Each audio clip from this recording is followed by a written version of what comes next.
Okay, here's the question. What's everybody so afraid of? Yeah, that's a good one. And why is that always the thing that holds people back? What is that mechanism? Well, can I try to answer? Yes, Sure. please. Well, I can say for myself, I'm afraid of the fear of unknown. Not knowing what is to come, whether it's after death or tomorrow, can be a very fearful experience. And when I inquire within why that is, what makes that experience, what makes that a fearful experience, is really that I don't know. It is the unknown. All right, so I guess then the question is, why is the unknown fearful? It isn't always. But Seda makes a good point. Well, of course she does. I mean, I agree completely. But I'm going to do, on the other hand, the positive thing about uncertainty is that you can always be surprised. You haven't prejudged. You can be relaxed with the assumption that you have survived already quite a number of years and you seem to have accommodated everything that's been thrown your way. And I understand. I mean, I know fear of the future, fear of uncertainty, but it's a whole lot less than it used to be. And to a great extent, I think it's because I don't take what I have called myself nearly as seriously. And that spiritually speaking, we have to be willing to let that person we think we are disappear. And that's, of course, what we fear is his disappearance. But whose fear is it? Right. And I agree with Siddhi Talha. It's not always an unpleasant experience, but since we were talking in the context of fear, I couldn't help but think that the thing that makes it fearful is the uncertainty or expecting something bad will happen, when the actual probability of the bad to happen is probably the same as the probability of good to happen. Well, and I think good is even more probable because we have something to say, theoretically at least, about how bad something is when it occurs. Right. So good can come out of it. And many a times when this happens, I often find myself saying, the present will perish, and so will future. Right. Yeah, that's good. There's also something in there about attitude Sure. and how important that is. Yeah. And you know, faith really wipes out fear. And having faith that you can't know the future helps. Right. When faith gives a lot of hope, all the faith or any faith gives a lot of hope. And hope is what is exactly opposite of fear. Yes. Or love is. Or love is, yeah. In other words, to welcome the experiences that will occur in the present when the present is in what we call the future. Does that answer your question, Sheikh Al-Bashir? Well, yes, it sort of discusses its dimension, but why should the unknown be fearful? Well, I think in a lot of cases, it also depends on the person's experiences that they have gone through or lived through until now. And Right. so the attitude to being afraid or being scared of something or the fear of unknown, it can be inherited attitude that one has got from their experiences or from their environment where they have been brought up. Right. Oh, wait a minute, I have something to say about that. Oh, yes. Some years ago, I had a kind of realization, no biggie, but it was helpful, that there's a sense in which everything I fear has already happened to me because I need to have something to project in the future to fear. That's pretty interesting. Yes, it is. If you didn't have any experience with it, why would you fear it? Interesting. Exactly. I mean, what can we negatively anticipate that doesn't come from the past? And another thing about the future is the uncertainty of being able to affirm the personal self and maintain it. Say a little more about that. Well, since you don't know the future, you don't have any reassurance about it in terms of the individual self. I mean, that's what feels so vulnerable. Yes, one can see that that's true. Yes. So just starting out. And picking up on Seda Zainab's point, that's the thing that doesn't want to die. Yes, of course. Finally, all fear comes down to fear of death, whether it's the death of a hope, or the death of the body, or the death of an illusion that has reassured us. All of these things. Death of the separate self is that fear that the separate self has of not existing. Right, right. Which isn't true of the real self. Right, exactly. That's the point. And a little bit of working with fear when it shows up and questioning its validity. And the problem with fear is that we fear it, in a sense, that we take it so seriously. We believe it's... Well said. I mean, like our thoughts. Without any reflection, we think some oracle is talking to us. And if fear comes along, and especially if we feel it acutely, then we take it to be a fundamental reality. But the fundamental reality has no fear in it. Right. And fear is not always a bad thing either. I think a certain level of fear is almost necessary for survival. Yes, there's an instinctive and it appropriate has a great practical value. Right. And we don't have that much to say about it. We will, given the chance, jump out of the way of a car. And it won't require a lot of deliberation. Right. Yelha, I'm curious to know, have you ever done things like skydiving, or diving off a cliff, or something like that? No, nothing that extreme, but it felt about as extreme as that to start attending Toastmasters to learn to speak in front of a group. Oh, I did that too. Yes, exactly.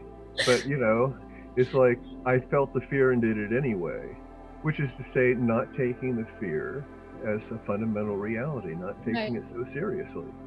And to the extent we take ourselves seriously, we'll take our fears seriously. Did you go to another Toastmasters after that? Oh yes, I went for a while. And every time I had to speak, I was scared to death. But the one thing I learned was that it didn't hurt me, that when it was done, it was done. And also that the fear was entirely self-generated because the people were supportive. Right. So some people fear public speaking more than they do death, and I'm not sure that described me, but it still scares me. It still scares me. Not as much, but it does. But if I had to do it, then I know it'll be all right. Right. I mean, the worst thing can happen is that I'll stumble over my words or forget what I'm saying or look like a fool, but that comes to an end pretty soon too. Right. So it's still a fear. Oh yeah. Can you make friends with it?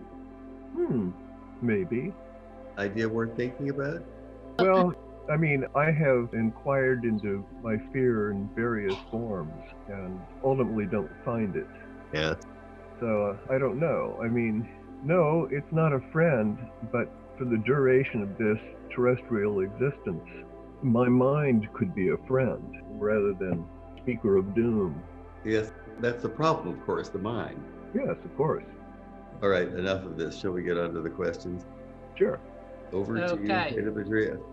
You have spoken at length about how you came to the Tariqa, but have not spoken much about how you came from within the Tariqa to the direct path. Please share your stories. I'm not sure that story is all that clear to me, other than some time ago, it became very clear that the Tariqa was heavy on certain elements and light on others. And the place it was light was on method. And that seemed to be a particularly acute shortcoming, since nobody goes to paradise on doctrine. So the question was then how to utilize the things we have and the beauty that is in the forms and the rites and the writings. And I guess that too was part of a long process, but it was finally Sidi Mutahar who pointed my attention to Greg Good. And I wrote to him and asked him if he took students, and he said no, but he'd be happy to try to answer any questions I might have. And that's sort of how I became his student. But it very quickly produced in me the feeling that I had found what it is that had been missing for so long. And it was that feeling that this is really why I came to the Tariqa in the first place. Exactly. And that non-dual truth is what really attracted us to Sheikh Isa's writings. Yes, that's right. In the first place, long ago. Yeah. that was the thing I saw in them that convinced me that we'd really found something. Yes, I agree. I was there. I agree completely. And it's also true that the direct path is an easy inclusion in spiritual life because it doesn't contradict anything. And it doesn't ask you to renounce anything or swear allegiance to anything. Right.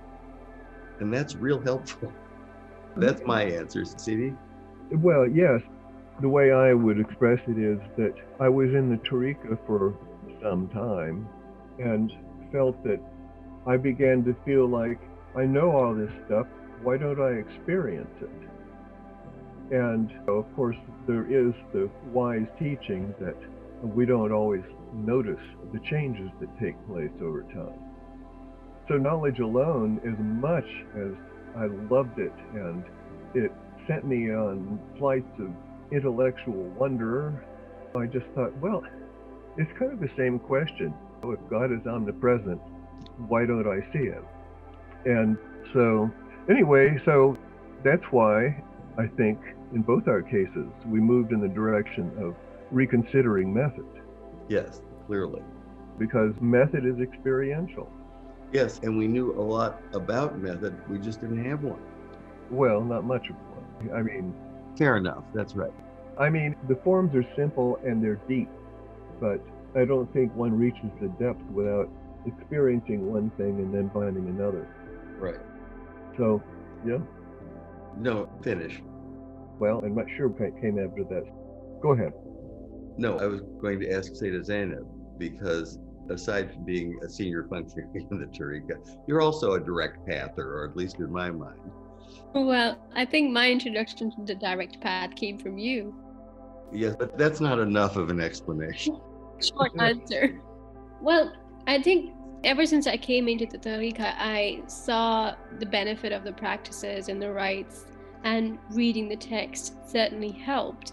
However, as Sheikh al-Bashir said, there wasn't much information or much merit to the method. And the little that I knew about the direct path at that time, I was open to learn what it has to offer. And I was surprised that I didn't even know what was missing in the first place when I came to direct path. But when the direct path did a very neat job of explaining the purpose of having a spiritual path and where does it lead to, and just in very simple words and very simple understanding of the difference of what is non-dual and what's dual, and how can we find the non-dual within the dual, and so forth. So all that was really an eye-opener, and it furthered my practices within the Tariqa itself. And then I went to a retreat, which was almost like a deep dive session into the direct path, which again was really once in a lifetime opportunity, because I not only got to sit with like-minded people, but also understand different perspectives and views about what others thought the direct path is, and also to validate to a certain extent my understanding of it. So there you go. Yeah. Yes, thank you. And I don't think I found non-dual teachings on my own. It's possible, but I'm pretty sure that I didn't really look at it. Well, I think it was from you I got the Ashtavakra Gita. Oh, well, yeah, that's true. That's pretty clear. It's pretty non-dual, right? Yeah, right, exactly. So, I mean, I wasn't surprised at what the direct path was. I was stunned with its simplicity, but realized that I would need to have some structures to conform to it. Right, so right. There's still room for practices. Yes, yes.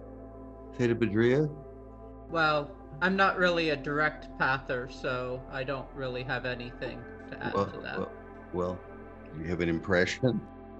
All I can say is that the direction you've taken things and your focus on method since you have learned from the direct path has been helpful to me, and I think others who aren't actual direct path people. Yeah. let's try to avoid the term, which I think I created, direct pathers or direct path people. I was just going to say that. Say what? I was just going to say that you coined the term direct pathers. Yeah, well, let's not use that term because It's so not direct path to call it direct pathers. Absolutely. Absolutely. It's like when I used to go to Star Trek conventions and dress up like a Klingon, you know, our group of people would be very upset if you call us Trekkers, but we'd be okay if you call us Trekkies. So should I call direct pathers instead direct pathies? It's a bad joke, never mind. No, I understand. And it's not a completely ridiculous question. No, it sounds a little pathological, but that's okay.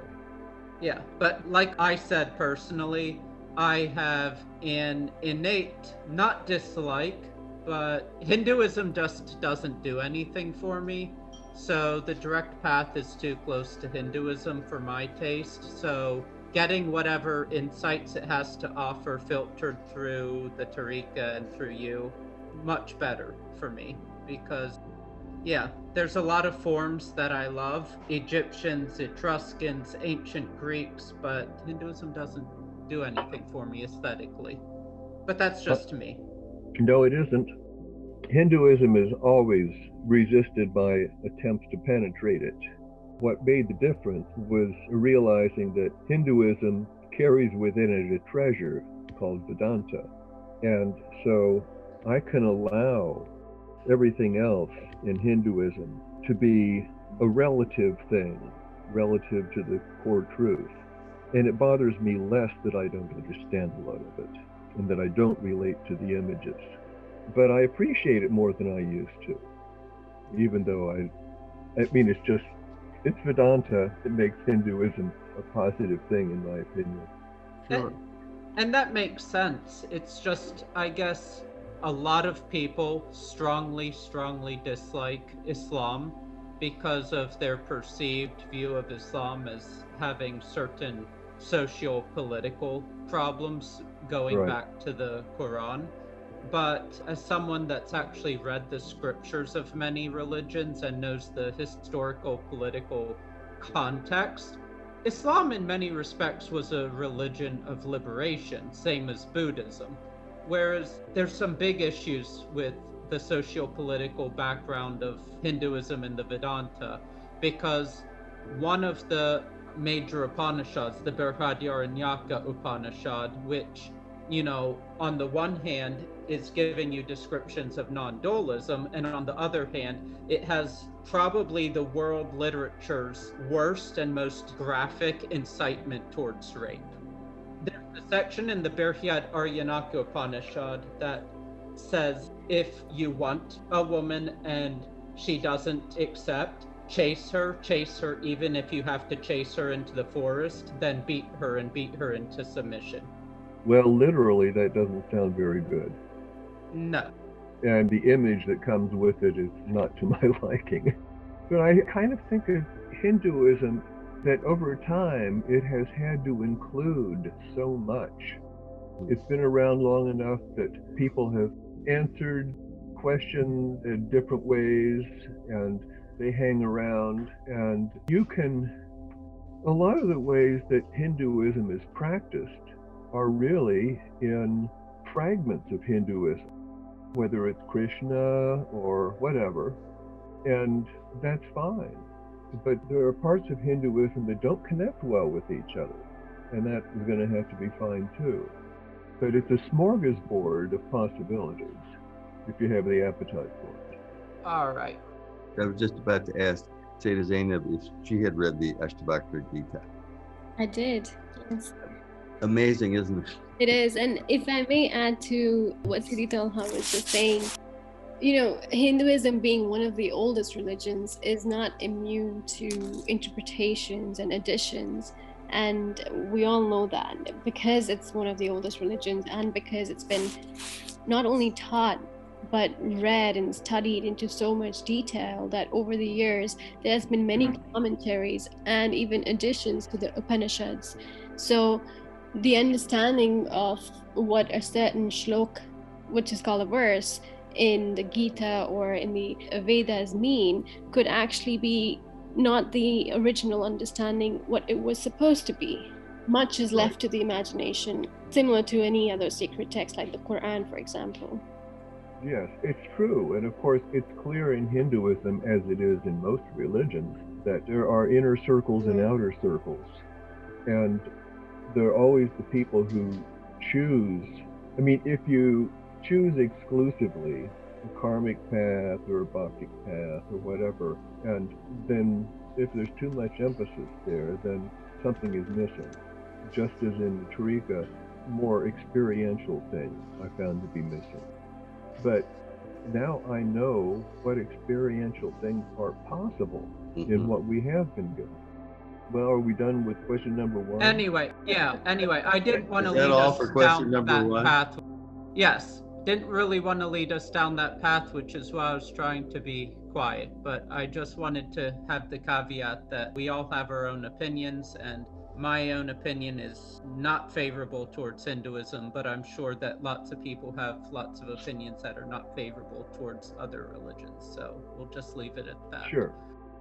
Question 2. We have spoken about the negative side of various teachers and ideologies, but let's now speak of their positive sides, because I think, here in these talks, we a lot of times, including in question 1, have talked about criticisms, but I'd like to see more good things and positive things. So would you care to share some of the best aspects of the teachings of Sheikh Isa, Sheikh Hussein, and Greg, and also share how they each might have similar things that are good, but also try to focus on the things that are different between them, that are unique, and that have really helped you in a unique way? Rather a broad question. Many wonderful things about Sheikh Isa, not the least of which is his vision of God and the world and his ability to express it, which was, I think, inspired. He also made himself available daily to his followers, and one had the sense that he had their interest in mind. Right. He was generous with his insights, both in person and in print. And the reason the Tariqa loomed so large in my spiritual history is that finally I found a place where it was legitimate to ask questions, and that there were answers for a lot of things that other religious people would say, well, you don't have to understand, just take it on faith, or you shouldn't ask that question. The question shows lack of faith and may even be offensive to them. And there was none of that around Shuang. I guess that's true. You could ask it badly and you could be criticized for it being an ignoble formulation, but the question wasn't off the table. Yes, exactly. I would say that Sheikh Isa fed the intellectual side that was the biggest part of me that had to be won over. But it was rigorous. And Sheikh Hussein was warmer. And that was comforting. And Greg Good is simple. Yes, all of the above, true. Another thing about Sheikh Isa was that other than his explication of the truth, he wasn't after anything, There wasn't anything in it for him. He didn't want to be famous. Yeah. Ultimately, no. I think he wished his writings had got more attention, but that's a different thing. Yes, I think that's right. Well, there is this thing where if you would follow somebody, make sure it's somebody who doesn't want anything from you or doesn't need something from you, especially. Yes. So it's good that Sheikh Isa didn't need anything from his disciples. Right. And you say Nasser was warm. Yes, it was warm. Yeah. And available. Right. Well, yeah, that's true. There was the human side that wasn't as clear in the Tariqa under Sheikh Isa. The virtues were kind of abstract. That's right. And Sheikh Hussein demonstrated virtues in a human form. And that was reassuring, especially after things began to fall apart in Bloomington. Right. Yes, indeed. So the best parts of Sheikh Isa were the acknowledgement of the personal intellect and then connecting it more with intellect with a capital I. And it provides a point of entry for a lot of people who think a lot. and it leads somewhere good. Is that all? That's all there is. Another positive about Greg Good and others is that nothing is about him. There's nothing about him that one could call pretentious. And so one gets some personal contact while it's still remaining impersonal. I mean, as far as the teaching, as far as the direct path, he's a human being with other things too, of course. Shall we quit here? Sure. I'll just add, I guess one of the good do. things you could say for all of them is that they've all helped you in their own ways. All true. So, That's I not mean, nothing. no, I mean, even if someone were to come, I mean, this is not to diminish them. They were all great their own way, but even if someone comes along and has a methodology of Coca-Cola and that helps you, well, anything that can help, because life is tough. So yeah, We take the consolations where we find them. so how can the practices help one cope with chronic physical pain? CD? Oh, well, because there's always something more fundamental Oh, than the pain. That doesn't necessarily mean that the pain will diminish, but the practices show you that it doesn't need to capture your attention. The practices show us how important attention is. And if something is loud but in the background, it's not as distracting. Not to mention that suffering is as much psychological as anything. So once you realize that, then you've got skillful means in the practices, and in the practices you have a reminder that there's something more important than comfort. And in fact, I don't think one progresses on the path if that's too important.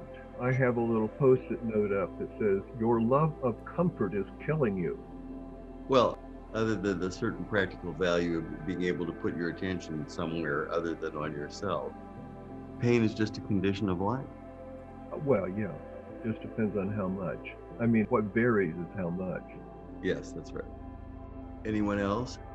Well, I was hoping for a more methodological answer. Well, I know I tend to ask a lot of theoretical questions, but I mean something that probably every single person that has ever lived on this planet or ever will live on this planet has to deal with is pain at some time. And, you know, it's remarkable how much the human can adapt to acute pain. But if someone has, let's say, chronic pain and might not want to go down the pharmaceutical route for various reasons, I'm just wondering, is there something in the practices that could actually methodologically help that person? Greg has often spoken of a student of his who had a tooth problem and said to Greg, well, I really can't afford this appointment with the dentist, but if I work extra hard on the path and I become enlightened, won't that solve the problem? No. No, but you have a more fundamental point of reference from spiritual practice or from spiritual understanding. And you don't have to identify with pain or discomfort. And it doesn't touch who you are. I'm remembering Ramana Maharshi, who, when he was suffering, experiencing pain, made some noises about it. And he was asked basically, shouldn't you be beyond that? He said, let's see, dying is not really a problem, but the body has some trouble with it. Something like that. Yes, remember something like that. Yes. But, you know, that toothache thing is one way of looking at it, but there have been countless stories throughout many traditions where there is mind over matter, and, you know, there are actual demonstrated proofs where seasoned Tibetan yogis can raise their body temperature, for instance. Oh, yeah. So, considering that we do have these powerful minds, and that one of the whole things of the spiritual path is that there's something deeper behind the mind that maybe we're not utilizing, is it possible that that toothache could be conquered by the mind? Well, I think, if I may add, the goal of the spiritual practice is not to get rid of anything. Except yourself. But yourself, right? But it may be that the side effect of the spiritual practice is that one does not feel the pain or one does not feel the toothache, but it is not the goal of the practice. Right. So to say that spiritual practices, prolonged spiritual practices for years and years can make one person less susceptible to pain, is it possible? Maybe. But is it a must? No. Is it the goal of the spiritual path? No. Is it a side effect? Sure. Because what is happening through the practices is one is developing their awareness of the arisings that they have in one moment to another. And pain is nothing but an arising too. That's an interesting perspective.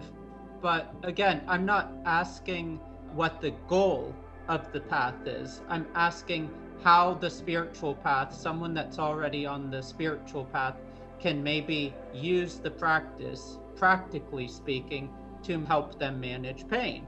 Because for someone who's actually experiencing that pain, it's not a matter of arisings and departings or anything else, because the reality is for some people that are suffering so much, they can't even concentrate on the invocation, let alone other things. And it's a matter of them for simple quality of life, for their spiritual practice, for their life, for other things, how to manage this. And I don't mean to be difficult here, but as a moderator, I'm trying to get proper answer to the question. And I just am wondering how the spiritual path, how the practices can actually help someone manage pain, not as the goal of the path, but it's just something to help someone along the path. It can give someone something else to focus their attention on other than themselves and their pain. Yes, of course, but I think what she's pointing to is the reality of the mind-body question, such that non-dual teachers often talk about the body-mind. And the mind can have really fundamental and one might think have effects that one might think are impossible for the mind. But the role of the good psychology in the immune system, I think, is pretty clear. So I would never say that as the teaching clears out some stuff from the soul, from the mind, that one may be in a state that really physically is better for one's health, and you might get additional healing, but you can't count on it. And would you say then that this is a limitation of this path compared to certain other paths that actually do have that as an option? I'm not talking about going all the way down into Christian Science here, so please forgive me if I come across that way. I'm just saying that everything from Hatha Yoga to all the forms of Buddhism have a physical, health-related aspect to their practices. And they don't just say, this doesn't exist, forget about it. They're not Robert De Niro there going, forget about it.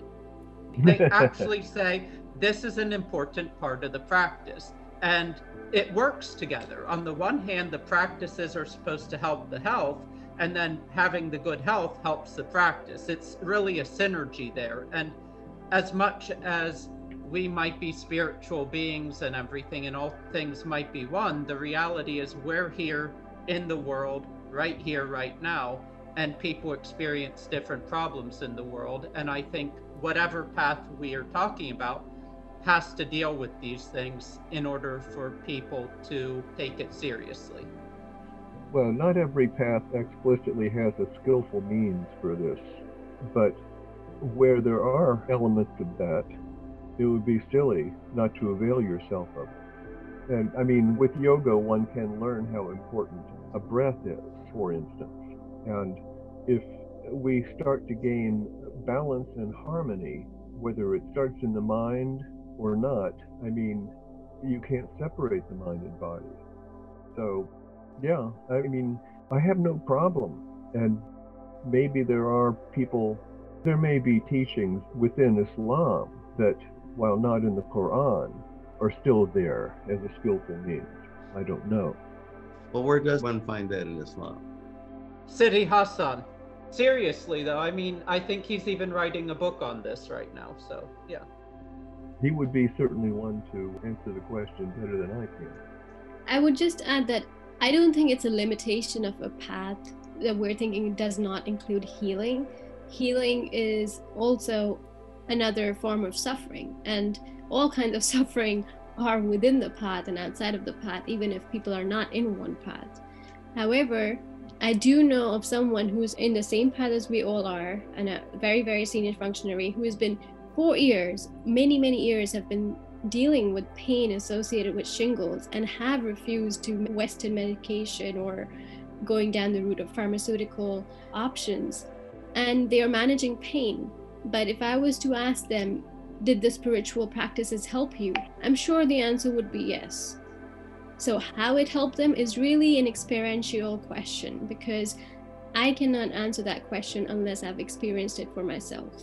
What it does in the brain in terms of science or what, that is beyond me.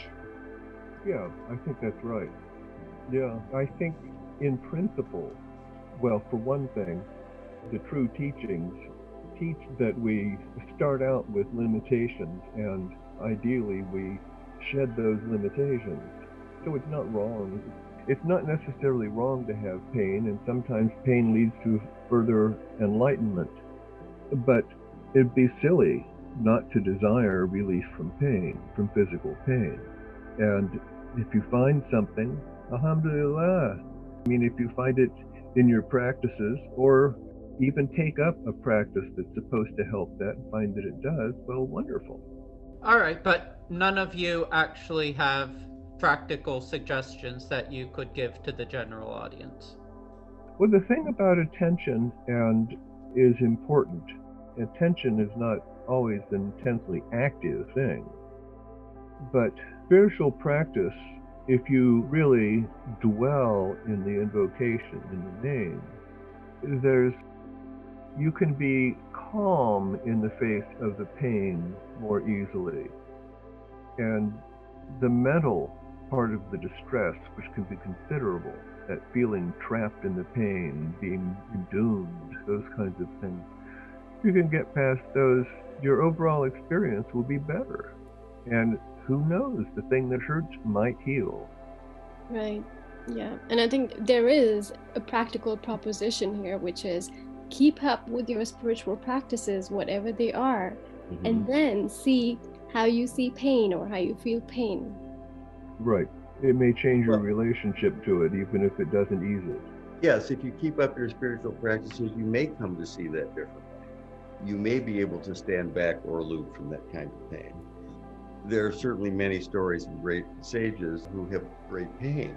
None of them, I think, would have said that getting away from the pain was the point of their practice. But it obviously did influence their ability to not feel pain or distance themselves from it in one way or another. From a direct path point of view, I think the answer is, oh, that's the body. It has its own needs, and if it's painful, find out what the cause is and try to solve it and deal with it at its own level. It's a practical matter. You don't have to believe it. It's a practical matter.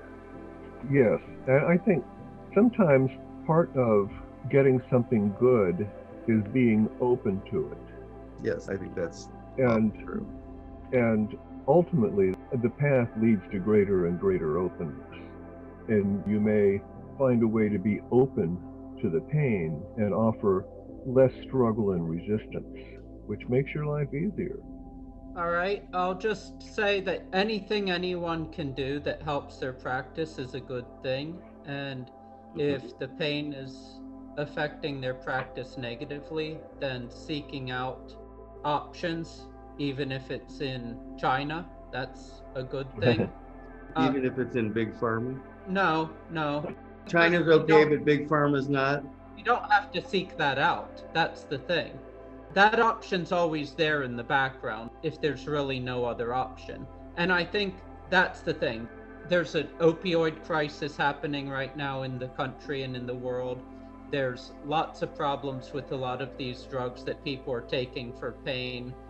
I think a lot of these things are overprescribed. So I think, and why I asked this question originally is because, I see all these things. I see overdoses and deaths every day, sometimes from people that simply went to war and had PTSD and got involved with big pharma and got hooked. And my hope was that for the vast majority of people, though there's of course always a chemical solution for some that just can't find any other release for their suffering, but that my hope was that maybe the three of you would put your heads together and come up with a magic spiritual pill for people to help them out. But conversely, I'll say for things that are not too bad, and here I'll give the Catholic perspective, and Abby can correct me if I'm wrong, but there's something to be said for suffering, and it's not unreal, and you can't just say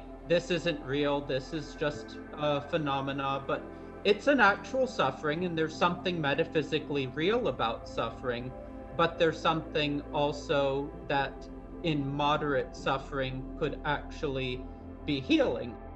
Ivan Illich, who I bring up very often, had a condition which was extremely painful but could have been healed fairly easily. It did not kill him, but it caused him increasing amounts of pain for the last 30 years of his life. But he said, this was his way of living the reality of Jesus on the cross. Mm-hmm. And there's something to be said for that, for the person that feels that that is their path, though that's not the path for everyone. Right. When many years ago, I remember looking through a Catholic book catalog and finding a title that was something like, "Don't Let Your Illness Go to Waste." And it was about positive uses of suffering, really. The risk there is that one confuses pain with virtue. Yes, that's right. Good point. Very good. Yeah, you can take a path of suffering, which can be voluntary suffering, in terms of willing to go through discomfort to overcome something. And there's also some voluntary nature to acceptance of suffering you can't avoid. Yes, that's right. There's certainly virtue in that. But suffering is not a spiritual path for very many people. It might work for some, but it helps to realize, for one thing, that we suffer all the time, not at high volume all the time, and that so does everybody else. So there's something to find in our suffering that is both good in terms of loving God and loving neighbor. Yes, it's a way to find compassion. Right. So there's something in just about any experience that, when approached from the center, it is indeed an ill wind that blows no one good.